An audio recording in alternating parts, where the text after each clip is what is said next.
presenting Channeling Erik's Hour of Enlightenment. Hello, yes, it is indeed. Channeling Erik's Hour of Enlightenment, and this is Elisa Medhus, the mother of the little rascal, Erik Medhus, Archangel now. And I love you, Erik, so much. Oh, God. Anyway, so tonight, Erik is talking about... Oh, Erik is going to talk about why many empaths, healers, and mediums suffer through substance abuse and addiction. And you know, a lot of hardships, too, in all. I can see this. And the people that come to me through AtlantaScalar.com, through AtlantaScalar, whatever, a lot of them are so broken. And I will tell you that whenever I do healing recommendations on them, because, you know, to find out what Archangel Erik wants them to have, as in like healers and whatever, chakra work, etc. On the empaths and the mediums and the healers, I have to work so hard to get rid of all the nasty stuff that does not want the truth to be uncovered. It takes me for a $30 healing consult today. It took me 3 hours, okay? Because there are so many reptilians and other very horrible alien beings that do not want these people to know that they are here to help and elevate, you know, the consciousness of humanity. And they fight against it, and they fight against it. And I'm sure that because they fight against these wonderful light workers, and they do suffer from, like it says here, substance abuse, addiction, and so on, and of course many things. And we are joining us, Abbie D'Agnese from brightlightmedium.com. She's going to share her experience. And, of course, we have the lovely Michelle Gray, Erik's other voice, spirit translator. You can get in touch with her at thehealingh-art.com. We'll have that in the description box. You guys, if you want to call in to talk to Erik, well, you're probably already on the line, but it's 646-716-9735. All right, go for it. Abbie, share your life. Share your life story. No pressure. Tell us your first off. Hi, Lisa. I love you. Hi, Michelle. Thanks for having me on tonight. We love you. So, I was actually asking Erik today, like, where should I even begin? How should I even start with this? Because when I meet a lot of people, they're actually kind of really surprised that I have the past that I do, because of the fact that I don't let it define me. So I just wanted to start with that, that I definitely, it's not the first thing I tell people about me, because I make the conscious choice every single day, not just when I wake up, but throughout my day, to not let certain experiences define who I am and how I decide to make my decisions. So I try very hard not to, like, let myself get stuck in self-pity over what other people have done to me or bad decisions I've made for myself. But we'll just start back at the beginning by saying that I grew up on a farm when I was a kid. My dad was studying to be a Baptist minister. My mom was a teacher. I actually moved out pretty young when I was 17. My parents were super poor. Wow. So because of that, I had to put myself through school. So right away, I went into college. By the time I was 18, paid for my own education. I have 3 degrees in college. And so I did all the right things. I only had myself to really look at for support financially and emotionally, because my dad definitely felt like probably a college experience was better off like at a community college, because he didn't want to see me go into debt like that. So I don't know. I just always had this drive. I wanted to get away and do things. And so I was always super motivated. So the thing is that I actually like had these great accomplishments, like getting 3 degrees in college. And then by the time I was 25, I was making like $110,000 a year selling radiology equipment and software, traveling around the country as one of the top sales reps for the company I was working for at the time. So I did pretty well, like with the career, with my bachelor's in marketing, and and in the radiology field itself, and I loved it, and I was, going to spring break until I was 26. Wow. That's so awesome. I'm yeah, going to hit you up alone, girl. I'm kidding. But maybe not. But then I decided to go to a bar one night, and like a lot of people do, I met the wrong person. Oh yeah. So I did all the right things until I met. Maybe it was the right person. Maybe it was the right person. It was a situation, and I've asked my guides about this a lot, and it was definitely a meant to be thing. Him and I have had many lifetimes together before, and we've played out very similar instances in different lifetimes.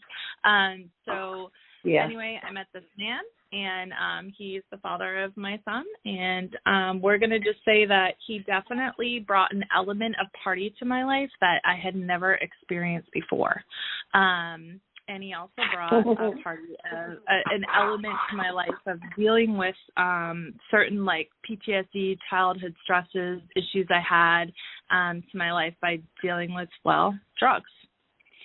So by the time I was 27, I definitely had a very serious opioid addiction. I can't say that I wouldn't have gotten into heroin, because I definitely, when it comes to opioid addictions, like you get to the point where you're just like not trying to get high anymore.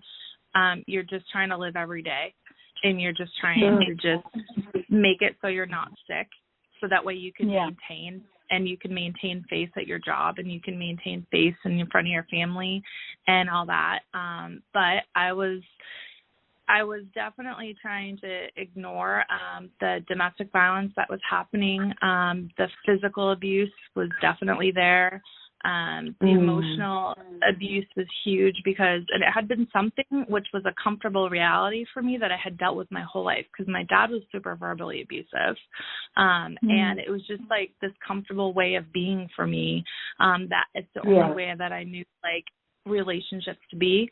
So some women would get, I was telling Michelle this, like some women, they get in this knockdown, drag out fight with a black eye, and a broken nose, and they get flowers on their nightstand the next day. I'd wake up in the morning and I'd have 3, we call them blueberries, 3 perk 30s sitting next to my bed, the next morning instead of flowers. And that was how I dealt with my relationship. I shortly became pregnant when I started dating him. It's not like I just woke up one day and I'm like, hey, I'm going to become a drug addict when I started dating him. It slowly started happening because I wanted to fit into his world. I wanted to be a part of his life. And to do that, I thought I needed to change myself, and I thought I wasn't good enough. I thought there was something that I needed to be other than myself, which was silly in hindsight. Things are always 20/20. And because I was on this higher level of almost executive in my world, I didn't fit into his world. So then what happened was I got pregnant pretty quickly after we started dating. During my pregnancy, no, I wasn't doing drugs. But as soon as I had the baby, I immediately started falling into a deep, deep, deep depression. In hindsight, I definitely was dealing with some severe postpartum. And then I also was dealing with finding out that he had been cheating on me during my pregnancy. So it was very emotional, and the way that I dealt with it was by him handing me Percocets, handing me Klonopin, handing me whatever I could.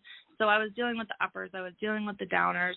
And you know what? Like before I had met him, this is not something I had ever really done before. I'm lucky that I didn't really ever do it before him, because one of the things that I think helped me get sober was the fact that I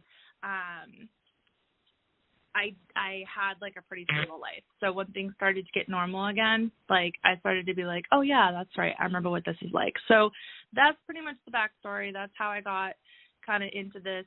Really, it just came down to I didn't value myself. I didn't really feel good about myself anyway when I got involved with him. And then it was just like a perfect storm, when I did meet. Yeah, I had seen domestic violence my whole life, and then getting involved in this really physically violent, emotionally violent relationship just was awful for me. But then what happened was he actually went away to jail. And within that moment of him leaving, I'd say it took about 3 weeks. I decided very quickly that this probably really wasn't me. This really wasn't my life. This wasn't what I wanted for myself, and I needed to come clean with myself, and I needed to come clean with everybody else around me. Now, a lot of people that get involved with drugs and things like that, what they don't realize is that, sure, your life is a mess while you're using, but you're not really paying attention to that. It's when you make a decision consciously that you're going to not be a drug addict anymore, and you're going to get healthy, and you're going to heal yourself, and you start to show your cards, your poker cards to people, that's when everything goes to shit. That's when everything goes to real shit. Yeah. You need 3 things. I call it your house of cards. You need transportation to get to and from a job to be able to make money, okay, which is in your house of cards, and you need a roof over your head. You need those 3 things to be able to maintain yourself. And when you're trying to get sober, because shit hits the fan, it's just, I don't know if it's, not that I believe in karma, but it's kind of a karma thing. It's like I got pulled over. I was on the methadone clinic for 4 years, and when I first started the methadone clinic, I was only on it for about a year and a half at that point. I got pulled over, or not even a year and a half. It was like 6 months I was on the methadone clinic. I got pulled over. Technically, you're not supposed to drive when you're on methadone. I had no idea. Everybody does. And I got a DUI. I know. I got a DUI, so I lost my license. And then because I lost my license, I wasn't able to get transportation to and from a job to make money. So then because of that, I lost my apartment. And then also because I had just told everybody that I was an addict and I was on the clinic and I was in rehab, in treatment, nobody wanted to help me. Nobody wanted to be there for me. Nobody trusted me enough, because it's like there's this word that comes to mind, like when they think somebody's an addict, they think you're just going to come in their house and steal all their stuff and, be this terrible person, which happens. It does. I'm not going to say it doesn't, but you are in a desperate place when that's happening. And a lot of people, that try and get sober at first, it doesn't always work for them quickly. So anyways, that's pretty much what happened. My house of cards fell. I then very quickly moved in with a friend of mine's brother, who was a lot older than me. He was like 54, 55. And within 2 months of moving in with him, he actually tried to rape me. And I ended up having to leave the house. I had a cat that I had for 12 years that I had to leave behind. I had my bunny, Bun's the first, that I had to leave behind. And then every single belonging I ever had, every baby picture of my son, every single belonging every cherished possession of mine I ever had, I had to leave behind when I ran away from that house that day and went to the police department. And this was all in the midst of me trying to get sober. I was on 120 milligrams of methadone. If anybody knows what that means, it means I was pretty much a walking zombie. Anyways, I had gained about 85 pounds because methadone makes you gain weight. And I had nowhere to go, nowhere to be, and had just gone through this really traumatic emotional event of my friend, I thought, trying to rape me. Did anybody do that for me? No. It was more like, hey, maybe you deserve this because you made bad decisions. So then what happened was I ended up in a homeless shelter. I was in a homeless shelter for about a month with my son. At that point, my last straw before I became suicidal was when I figured out that the last thing you have to lose is your dignity. I had lost everything else. The only thing I had left was my dignity. And one day, the director of the homeless shelter, I was getting changed in one of the rooms that I was staying in. It was my own private room that I'm supposed to have with me and my son, and I was putting my shirt on. And he didn't knock. He just walked right in, and he saw me putting my shirt on. And people's first reaction is to, oh my gosh, I'm so sorry, to step right out. No, he stood there and continued to talk to me about how I'm not allowed to have a trash can in my room. Oh, my God. So that's when I became suicidal. And I started definitely having some suicidal ideations and thoughts about what should I do with my son, because I can't be here anymore. I can't do this, and I've got to be the worst person in the entire universe that ever existed. My family was not in my life anymore. Any friend I ever had was not in my life anymore. I sat on my bed one night, and I had my cell phone, which was hooked up to their Wi-Fi, so I could go on the internet, and went on YouTube, and in my mind, I just decided I was going to type in, is there an afterlife? And then up popped Channeling Erik, the very first one with Jamie Butler. So I was there for, at that point I had been there for about a week and a half, 2 weeks. And then for the next 2 weeks, I watched and listened to every episode of Channeling Erik. And it really did change my life, and it changed my mind frame in the sense where so much of what I had been going through emotionally, which is like how hard I feel, how much I believe in people, how it just like all started kind of coming together. Like, hey, my whole life I have really been communicating with the other side. Hey, my whole life, like all of these instances, every single one of me seeing spirits, experiencing spirits, having them touch me, maybe there really is something to this, and maybe I'm really experiencing this. So that's when it really started defining my journey about, like, who am I and what is this that I call my life? What is this that Erik called my Abbie essence? So, yes. Yeah. So, things didn't get better right away just because I found Channeling Erik. But it helps to definitely, like, open my eyes and open my mind to the concept of there's nothing wrong with me. Because I always ask myself, what's wrong with me? Everybody hates me. I hate myself. It's been this way forever. Yeah. I had all this great materialistic belongings, all this money, all this travel, all this everything, and I threw it away, and I'm never going to be able to get it back.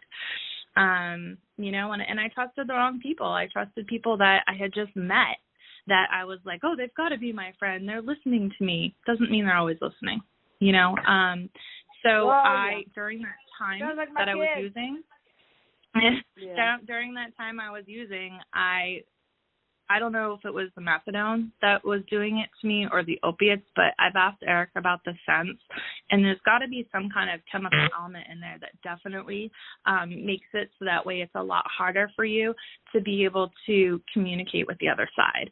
And I tell people that, and I've had people ask questions to me about, like, hey, I'm a cancer patient, like, I have to be on this medication, like, am I not going to be able to channel? Am I not going to be able to reach spirit? And I don't have an answer for that. Like, I haven't really sat down and meditated about that. But I will tell you that during that time in my life, there was no connection for me. I wasn't connecting with spirit. I was feeling nothing but completely emotionally numb. Not only was I on methadone, but my doctors, because I was quote unquote emotionally unstable because of all of the things that were happening to me, I'm not kidding you, they had me on 30 different mental health medications at one time.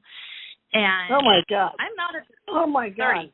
I was on 30 because I was depressed, because I wanted to kill myself, because I hated my life. And because of that, they're like, oh, you're anxious. Oh, you're sleep deprived. Oh, you're this, you're that. I mean, it was like in the morning I'd take a handful of whatever they gave me. In the middle of the day, a handful. I mean, I don't even know how my kid survived this. But he's gone through a lot of himself because of some of the decisions I made there. A lot, actually, every decision I made. Thank God I've gotten through it. And then now, fast forward to now, it took a lot of just looking myself in the mirror and trying to flip it around, even if I didn't feel that way in the moment and I wanted to die, just trying. I think trying and bravery are like the biggest things that anybody can do for themselves, even if they don't feel it in the moment. Just try. Every day you have to decide that you want to live, that you want to be here, and it's like nobody can do that for you but yourself. And you have to find your own reasons why you want to be here. And I always tell people, like, I can see the people that have been, quote, unquote, on their knees before God. I can always say that because you know what? It's those people, you can feel them. You don't have to be a medium to feel those people, the people that have been on their knees before God. And I have. Yeah. And some of the kindest people I've ever met have been the people that have literally nothing. I mean, in that homeless shelter was my son's 6th birthday. And the only thing he got really was the man next to us in the room. All he had was a hat that he used to wear every day, and he gave it to my son. Yeah. And, I mean, he had nothing. He had nothing to his name. He was living in a shelter, but he wanted to give my son his hat. You know, it's just, there's some, complete earth angel. Oh. Yep, absolutely. Yeah. Since then, I found out that he passed. So I've been there, done that with a lot of things, and one of them is being able to say, I don't let my experiences define me. I moved on from this situation because I decided to. I still have it in my mind, and it is who I am, and it will always be who I am because I experienced it. And I asked my guides why I experienced it, and really it's actually a pretty simple answer. It's because I was supposed to. It was because I was supposed to, so I can be there for other people, so I can help them get through it, you know. And when I decided I was not gonna be sad anymore and I was going to change my life, it did. It took 4.5 years of getting on the methadone clinic. It took work. It took me not having my license until I was off the methadone clinic. It took. I could have gotten it back before then, but I didn't want to get pulled over again. Have the same thing happen. So 4.5 years. It took me walking 2.5 miles in the pouring rain for 2 years to work, you know, to just make that money so I could keep my house of cards together, the money, transportation to get to the job, and the roof over your head. You need those 3 things. Oh, and you need food. You need food for energy. Believe it or not, I know what it's like to not have food, you know, to not have that. So then once things started coming together, little by little, I was sleeping on my friend's couch in Manchester, New Hampshire. I started to make the right friends. I had to completely detach myself from anybody I ever knew that had anything to do with that whole world of craziness. Once I decided to do that, completely separate myself, I started getting back to my Abbie essence. I started reading. I couldn't afford, you know, I had a prepaid phone. I went to the library and got books. I'd walk there, and I just read. And I started learning about my power of intuition. I started learning about mediumship, and I read a lot. James Van Praagh was like one of my favorites to read at the time, and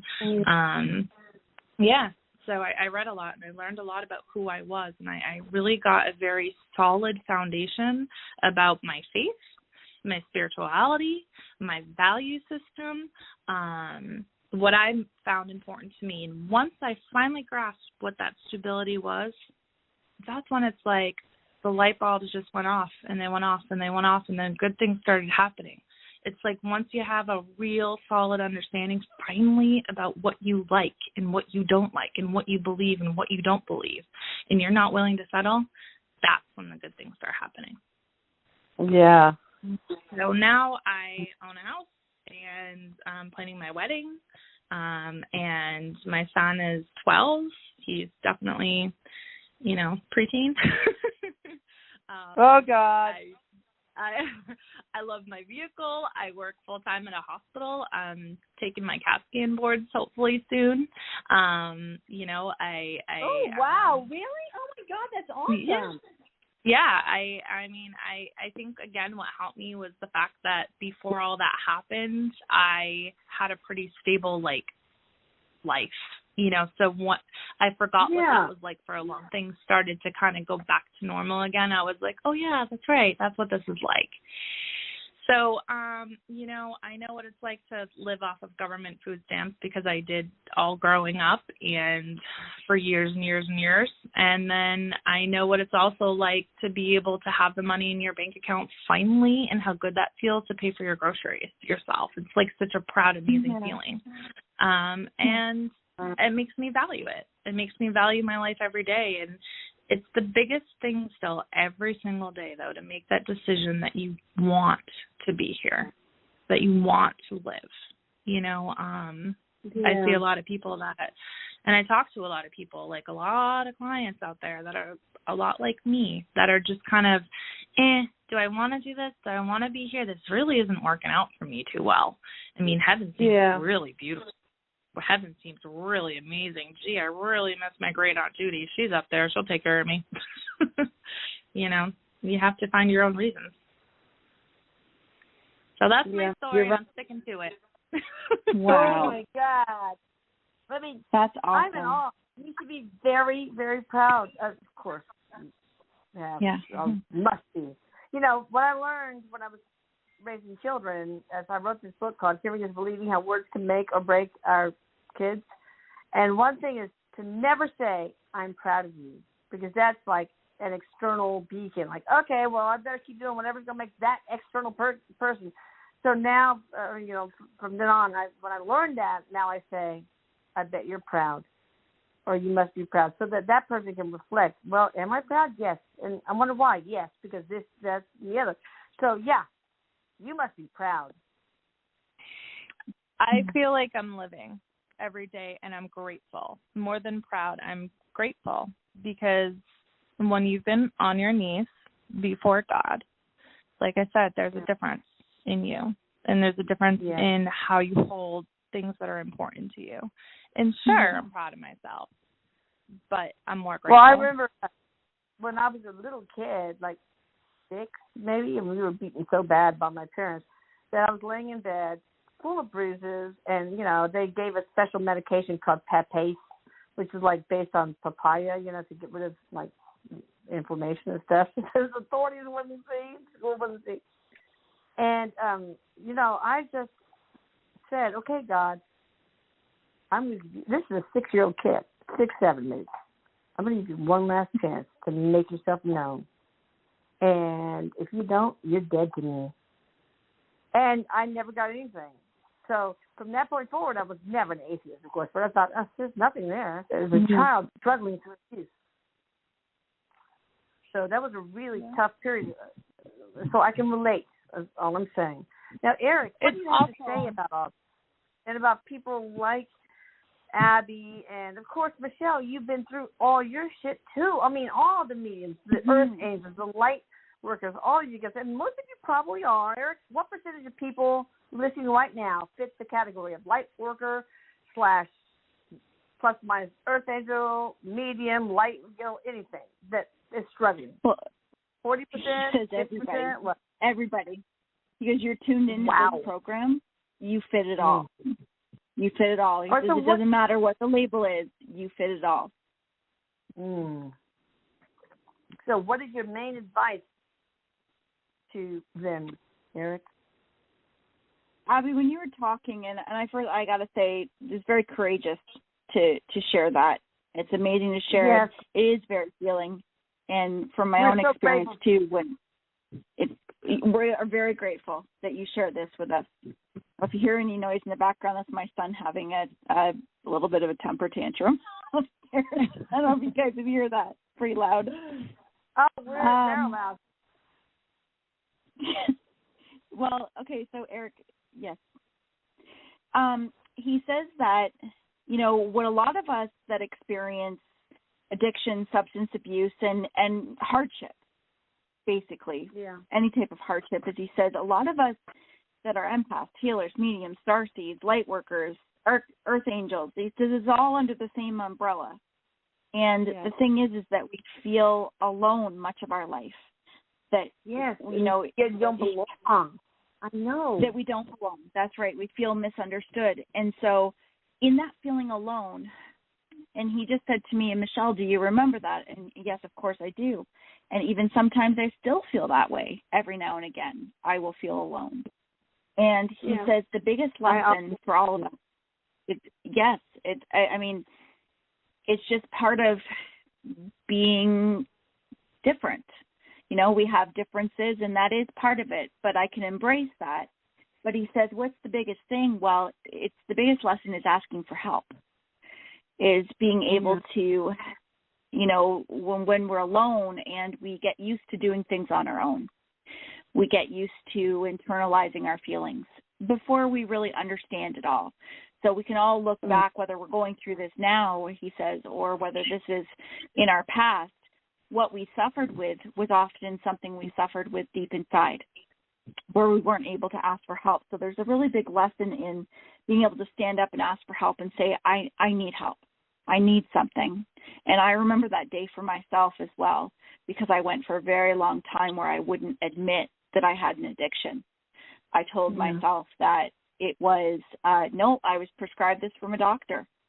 Doctor gave this to me. This is not the same. It's not an addiction. Well, it certainly was, and there was no difference. The only difference was how I was getting it. And I fought my fellow colleagues for creating a lot of addiction in this country.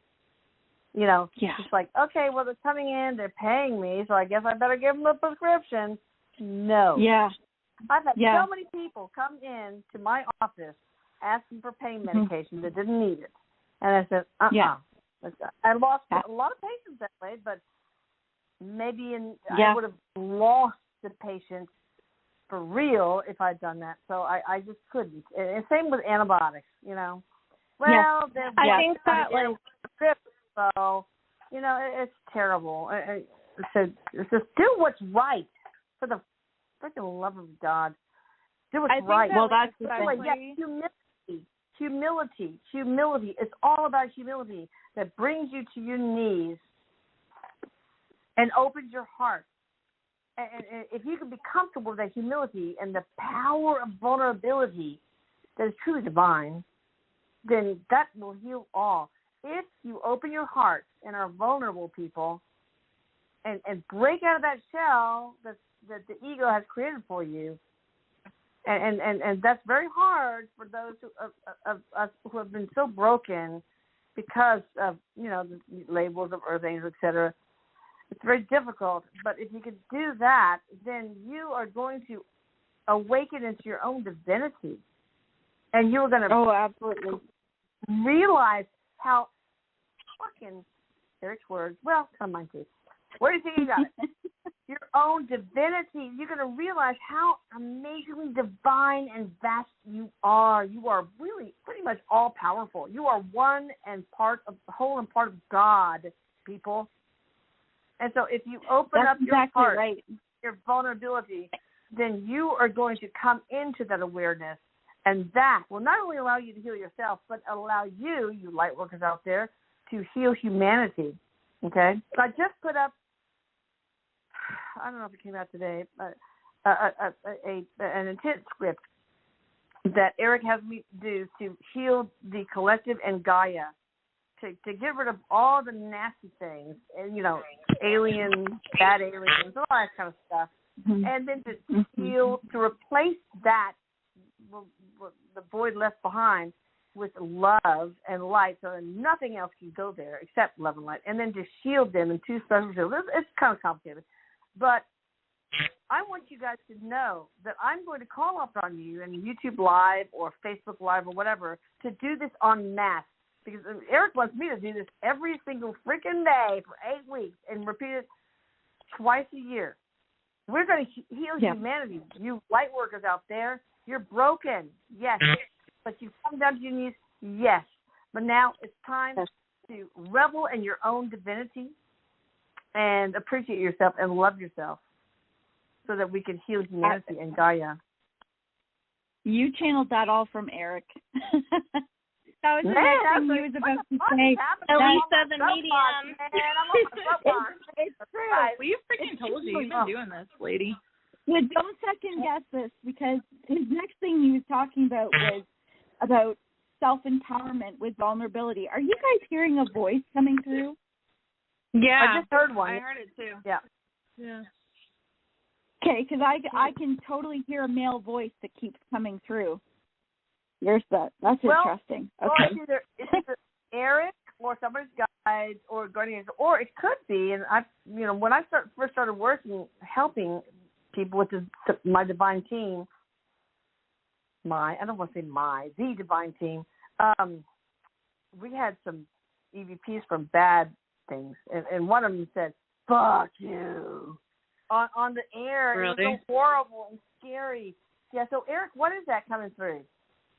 Erik says that it's guides, and Erik also says his voice as well. So you guys, I know a lot of you pick up voices and EVPs, especially through our radio show and the videos and everything. So timestamp them for us, because Erik says he's holding his ear, like, have a listen, because we're going to have guides. We're going to also have Erik's voice through here too, and he does that a lot too, which we love it when he does that.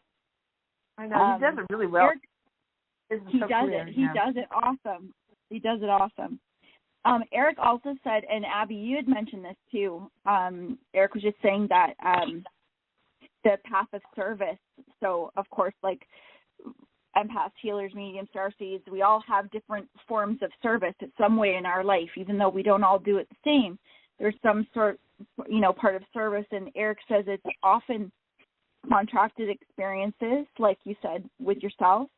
And he says creating a sense of compassion, having that compassion for ourselves, having that compassion for others. And he says it also helps us learn boundaries, because he said a lot of us we all have a lot more empathy, or the being an empath, we feel so much more, our sensitivity. Yeah. And so he says that also brings in the whatever we've experienced in our life, those that we're around, we're picking up on that too. So sometimes we're numbing things or intensifying our own experiences by the energy of those around us as well. And so not only learning how to use our own boundaries, how to understand how to navigate our energy, take care of our energy, but really know when we have to reel it in for ourselves, when we have to protect ourselves, make decisions for ourselves. Because boundaries, you're an empath, Erik says, you either know or you're about to know that boundaries are really important, because he says there is nothing on the outside of us that will ever fix how we feel, that will ever be enough. No house, no job, no amount of money, but the self-awareness, the boundaries, the self-awareness, the being present, the going inside and understanding about ourselves. And these experiences with substance abuse, addiction, traumas, all of these things that we have all been through, as hard as they are the pathway of understanding, so that we can have more self-awareness and to not push it away or ever be ashamed of those experiences, but learn how to transmute that energy and create power with it. Right. And that's in all of it. Lightworkers and empaths, those who are on the humanitarian track, that's the college counselor saying, okay, you're going to be on the liberal arts track, well, you're going to be on the humanitarian track, whatever. But, you said, go be an idiot. All right, whatever. So, to do that, you have to be a little broken so that you can, I think, I'm not sure, but so you can develop the compassion you need to love humanity and Mother Earth or whatever, all life forms on Earth. You have to be beaten down a little bit, and I think that's why a lot of us who are listening, you guys, y'all are all the same, must contractually come into this incarnation with a much higher vibration than most. Because it's going to be beaten down, and if you did not do that, you might not have survived. So you have to do that, to be beaten down and learn, the power of love, okay? And so that you are dedicated to help humanity. So true. Yep. Yeah. But anyway, so Erik, why is it that Earth Angels and these people listening, why is it that they feel like they don't belong? I don't understand why that has to happen. Why? Well, he says, it's vibrational. He says that it has to do with vibration, so coming in at a slightly different vibration.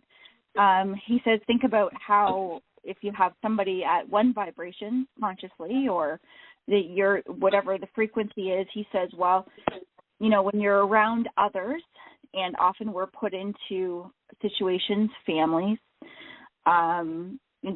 different ways that we are brought into the world, our family situations, our people that we connect with, they're running at a different vibration, and that's on purpose, because that's where we create our adversity. That's where we have that. It's physics behind it. Yeah. I love it. This is physics behind it, okay? Vibrational mismatch. That's cool. You know how I like physics. Okay, so I want to also announce one thing before we take callers, and of course, this is not the end. Abbie and Erik and Michelle can also add other things before we take callers. But I'm so excited, for this. Erik had me offer this 72-hour offer where everybody who ordered something would get a freebie, like 3 different things. And I go, oh, my God, what are you doing, Erik? I already working to something that's a max of 20 hours a day. What are you doing to me? And he wouldn't say. And I cried. I swear to God, I sobbed. I said, I don't want to do this, but, okay, I have to trust. Mm-hmm. And it forced me to change things up and to open my mind, my heart to channeled information. And that channeled information was, Elisa, you can do what you're doing much faster and much better if you contribute more to the divine team. And that means, and apparently Jane McDougall said that I'm some galactic hybrid way back when, who has this power to use love to transmute energy. So Erik told me, you use love to make this shit go faster, and you will have more time to help more people.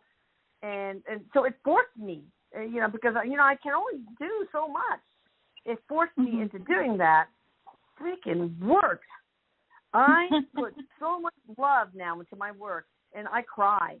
I sob with such gratitude and love for who I'm working on. It's just the most powerful feeling that I've ever experienced.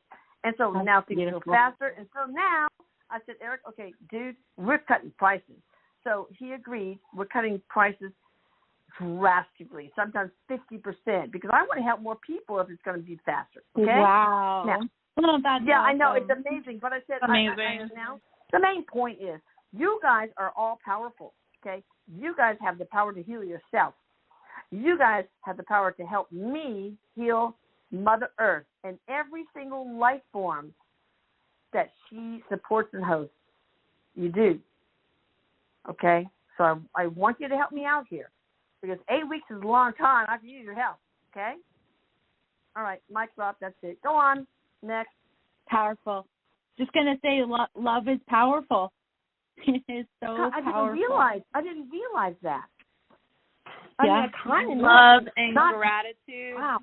Like, remember when we were just doing that YouTube, Elisa, on I think it was on loving yourself or bullying. I'm not sure, one of those. And I was saying, how Erik was relaying to me that gratitude and bravery is just as much of a high vibration of love, because it really is love. It's self-love. Yeah. It's all-encompassing, Erik says.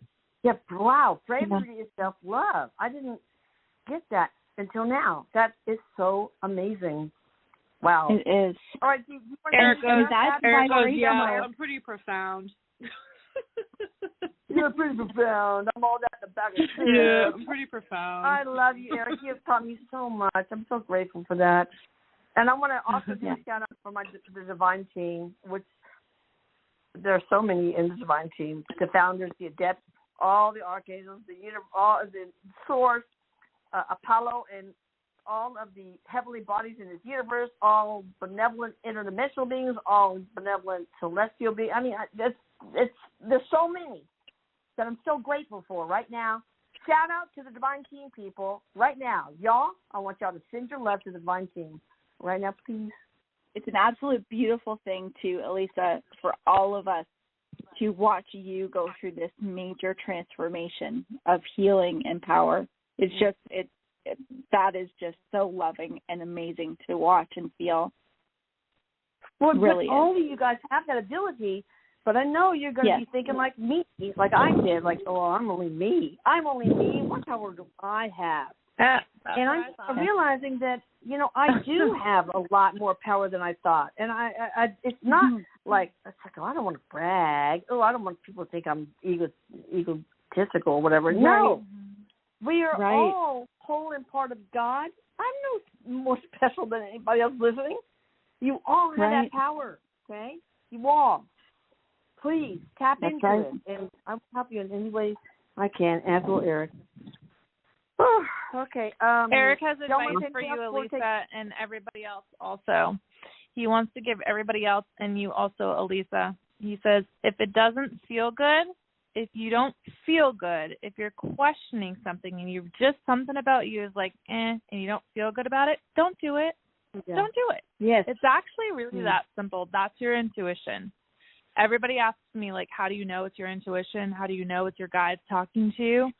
Boom. It's that. If you come to a stop sign and you look left and you look right and something tells you should look left one more time, you usually do it right.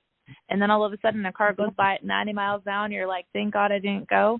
That is your guides talking to you. So anybody that's on this line right now, if you are just that tinge of like, the difference between feeling that tinge from, oh, this is coming from somewhere that I don't like it, and, oh, this is fear, okay? That feels different. Yes. Being afraid feels different than just, I don't know. Like, I definitely had that feeling of, what am I doing? Like, really, should I be doing this? I really shouldn't be doing this. Like, that, I felt that way. And it wasn't fear. It was more like, but I didn't listen to my intuition. I didn't listen to my gut instinct, which is actually your spirit guides. Well, you eventually did. So kudos to you, man. Oh, yeah. Kudos to you. All right, so but it's you talk about simplicity, Abbie and Erik. Yep. Erik, whatever. Erabdi, I don't know, whatever you want to call your duo. It's about saying, hey, I am my own sovereign power. I reclaim all my energy from all those leeches that are taken away from me. It's mine. It's not yours. It's my energy. Stand in my own sovereign power, and be okay with that. Don't feel like, well, that's asking too much. Oh, but it's just me, you know. It's what about do valuing I? Who am I? What do I? Erik says it's about self-value. Erik says it's about self-worth. And actually, and Elisa, I think you have an Atlantis scalar thing about confidence that I just saw you post. I think you just posted something about doing a service for people through Atlantis scalar for self-confidence. Yeah, right. And that's like what we're talking about, though, is like it really comes down to that. It comes down to your self-worth, your self-esteem, your self-value. Like, you have to make the decision every day and all throughout your day that you're worth it. And if you don't, then bad things happen to you. Flat out, Erik says. Yeah. And guess what? You guys, I know you don't, I'm the worst businesswoman in the world, but you don't always need Atlantis scalar to help you with this. You have the power to heal yourself. And, you know, I want you guys to know that, to realize the power that you have. And don't feel bad about saying, yeah, I'm all that in a bag of chips. It's okay to believe that because it's true. And now I'm hungry for chips. All right, so we should take callers. Is that okay? Yes. Yeah. All right. Yes. All right. And brightsidemedium.com, okay, and thehelingsH-art.com. It'll be in the description box. All right, we got our first caller. How you doing?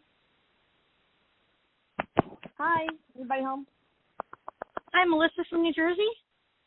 Hey, Melissa from New Jersey. How you doing? Hi, sweetie. Oh, this is so exciting. Bingo. You won the lottery. Bingo. That's code word, man. That's awesome. What you got for us, girl? I just wanted to, the last time I got on was, I might have had 30 seconds left, and I couldn't remember if Erik said I had closed portholes or open portholes. And then I went on to your website, and I was going to get the porthole work and have it done on my husband and my family, because I think you said something about it wouldn't really work if I didn't get everyone done. And then when I went to go on it, I wasn't sure, but now when I try to go on it again, it's not even offered. The weight loss one isn't offered anymore. I don't really know where to go. My husband has. It is. I promise. And I will check right now. But the super portal work with increased vibration is under Start Here category. There's categories. There's Start Here. There's spiritual well-being. There's physical well-being, and there's mental and emotional well-being, and there's also Answers, which is basically healing recommendations and other stuff. But it's on there. And I promise. And my BMI was 44, and the weight loss one was for only 40. Does those extra points really matter? That it can't work for someone like me? Hey, what are you talking about? Oh, the 40 BMI? Yeah, but I was a 44, so that wouldn't work? No. It works for anybody. There's scripts in there for over 40 BMI and for under 40 BMI. So don't worry. Maybe that wasn't when I looked on the page before. It's 40 or over. And if you do the weight optimization, trust me, I mean, we're going to cover morbid obesity too. I know Erik. It's like him. I tell people, don't ever get the full mediumship bundle because for some reason, with the mini mediumship bundle, he always does the full mediumship bundle anyway. So don't worry. We're going to take care of you, okay? I know you will, Lisa. You all are so wonderful. So what do you suggest I go under? Because I'm ready to purchase now.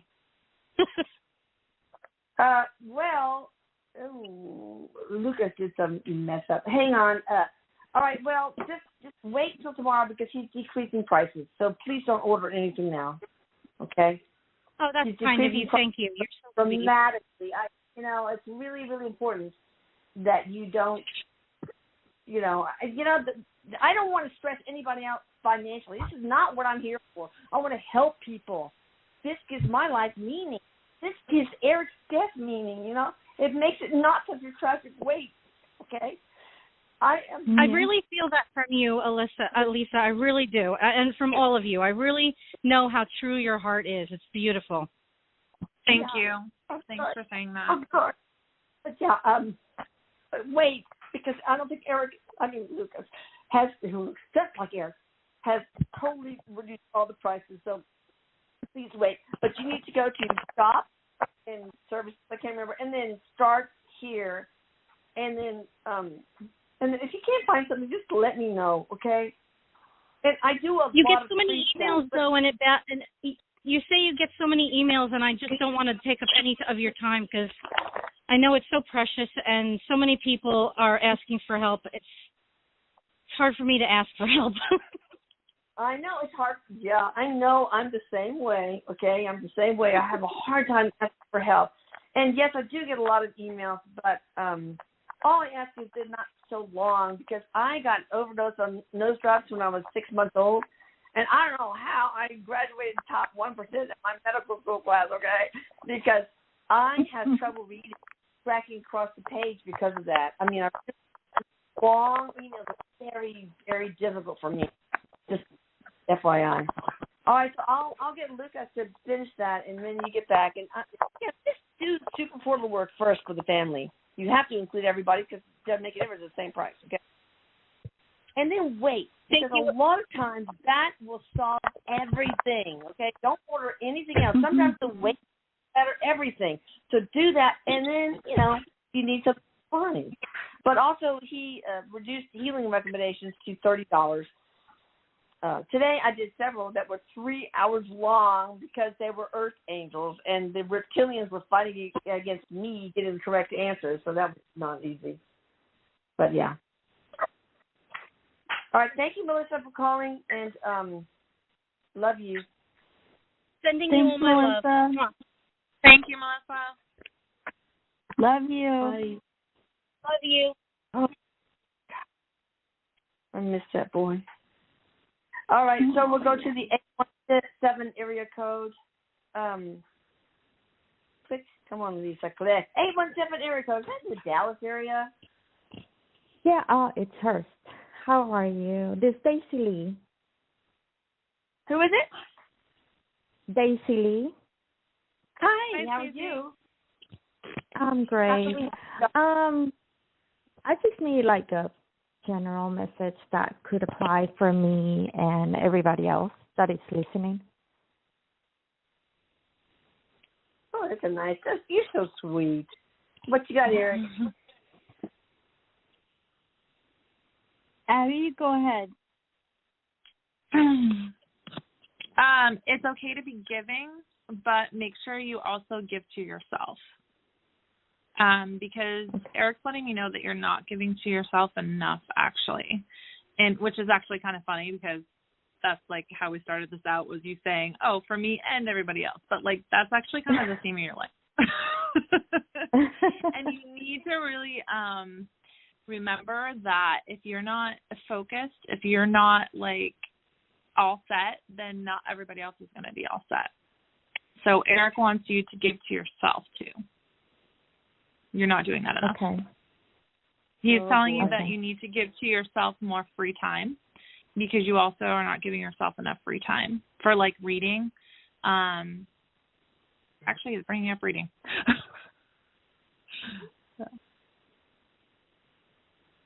Yeah. Okay. Michelle. All right. No, just to add on that, Abbie, because I was getting the same thing, and he's talking about discovery. He goes, we are new every single day. We are new every single day. We have a new energy with us every single day. And he says, discover. Don't be afraid to explore. He says, don't be afraid to sit with yourself. Don't run away from your thoughts. He said that he's talking about adventure, and it's time for an adventure. So it's time to go outside a little bit further, explore things that are in your mind that maybe you don't think are really that tangible. He said start to play with the mind a little bit and don't be afraid to go for things, because he says that you've been very comfortable with where you are right now, and he says you have things that you could be doing that it would give you a lot more joy, would give you a lot more, and he says because you give more to others. So he says, what can you give to yourself? 10 seconds. Oh, my God. All right, you guys? Thank you. Information for Michelle and Abbie are going to be in this description box. Thank you guys for putting up with me. And thank you, Erik. Thank you, Abbie. Thank you, Michelle. I love you both. I love you all. Okay? Love you. Erik Love says you. love Thanks, you. guys.